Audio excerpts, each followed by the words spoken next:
Sudahkah Anda menyimak program kerja yang akan dilakukan para Cagup-Cawagup DKI Jakarta? Setidaknya ada 6 bidang yang disasar untuk membangun Jakarta, yaitu lingkungan, penyandang disabilitas, pariwisata dan kebudayaan, kesehatan, pemanfaatan teknologi, dan ekonomi. Fakta Data akan mengulik program kerja yang sudah diserahkan ke Komisi Pemilihan Umum KPU. Kita awali dengan program kerja yang terkait dengan permasalahan lingkungan. Selain penanganan banjir, 3 pasangan Cagup-Cawagup yang akan bertarung dalam Pilkada DKI Jakarta 2017 juga menyoroti pengelolaan sampah dan air bersih. Kami mencuplik sebagian program kerja ketiganya. Pasangan nomor urut 1 Agus Silvi akan mewujudkan Jakarta Hijau dengan sejumlah program aksi, diantaranya meningkatkan luasan ruang terbuka hijau, perbaikan manajemen pengelolaan sampah yang berkelanjutan dan ramah lingkungan, serta peningkatan akses masyarakat terhadap ruang publik seperti tempat ibadah, taman, dan pantai. Pasangan petahana Ahok Jarot akan mewujudkan kota yang berkesinambungan dan ramah lingkungan. Caranya adalah dengan membuat sistem pengelolaan sampah yang menyeluruh dan terpadu, dari pengangkutan sampah hingga pengiriman ke tempat pembuangan akhir. Berikutnya, membangun pengelolaan sampah atau insinerator di 3 lokasi strategis dengan kapasitas total mencapai 3.000 ton per hari dengan teknologi yang sudah terbukti di negara maju. Pasangan ini juga akan memberikan insentif untuk pembangunan green building dengan sistem pengelolaan limbah secara mandiri. Sementara pasangan nomor urut 3, Anies Sandi, menawarkan sejumlah program untuk mengelola dan mengurangi sampah, diantaranya pelatihan penanganan sampah mandiri di level rumah tangga.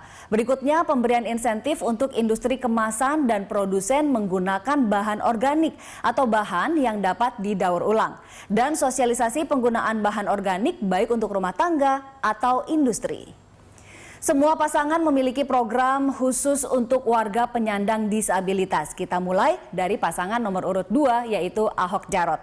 Pasangan petahana ini akan meningkatkan seluruh infrastruktur dan fasilitas publik seperti halte, museum, toilet umum, dan trotoar agar ramah bagi penyandang difabel. Selanjutnya, mendorong pembangunan sekolah luar biasa atau SLB agar jumlahnya mencukupi kebutuhan seluruh siswa-siswi Jakarta yang berkebutuhan khusus, dan meningkatkan peran lurah untuk mengidentifikasi anak-anak berkebutuhan khusus agar bantuan Pemda dalam bidang transportasi dan pendidikan dapat mengakomodasi kebutuhan mereka.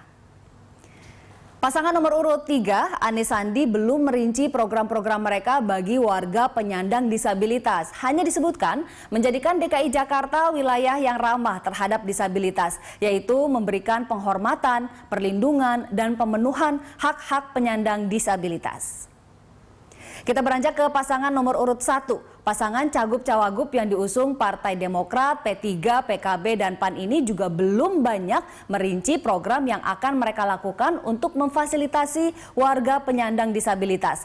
2 poin yang disebutkan yaitu tersedianya fasilitas publik, terutama di lembaga-lembaga pemerintahan yang ramah terhadap penyandang disabilitas, dan meningkatkan akses dan fasilitas untuk kesejahteraan lansia. Dalam visi misi, Anies Sandi mencantumkan program di bidang kebudayaan dalam pilar 1, pembangunan manusia, yaitu membangun kebudayaan. Ada 3 poin, yaitu membangun pusat-pusat budaya di setiap kota yang dapat dinikmati masyarakat, melengkapi taman-taman kota dengan fasilitas untuk mengekspresikan budaya seperti amphitheater mini, dinding mural, dan lainnya. Ketiga, festival kebudayaan rutin dengan proses kompetisi dan showcase bertingkat dari kecamatan hingga provinsi. Di bidang kebudayaan, Agus Silvi akan menata dan merehabilitasi kawasan-kawasan yang memiliki nilai budaya. Pasangan ini juga ingin mendirikan social center yang mewadahi kebutuhan masyarakat, khususnya kaum muda, akan olahraga, budaya, dan kreativitas yang terintegrasi dengan konseling untuk kaum muda, dan peningkatan serta penyebaran manfaat pariwisata terhadap ekonomi.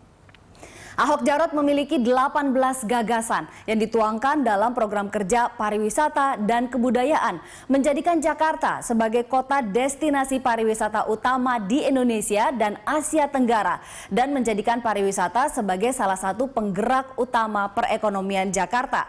Di antaranya mengembangkan Kepulauan Seribu sebagai destinasi wisata unggulan dengan pembangunan infrastruktur, fasilitas budidaya ikan yang bekerjasama dengan Sekolah Menengah Kejuruan Negeri atau SMKN dan Sekolah Tinggi Perikanan atau STP, dan juga mendorong pembangunan resort bertaraf internasional.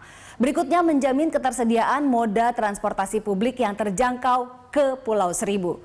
Salah satunya dengan menyediakan kapal yang terintegrasi dalam Transjakarta dengan metode pembayaran rupiah per mil, dan melanjutkan program revitalisasi kota tua dan fasilitas penunjang yang menjadi salah satu daya tarik utama wisata dan pusat budaya serta sejarah Jakarta. Ingat pemirsa, sebelum ke TPS tanggal 15 Februari nanti, Anda harus mengenali calonnya dan pelajari program kerjanya. Selamat memilih.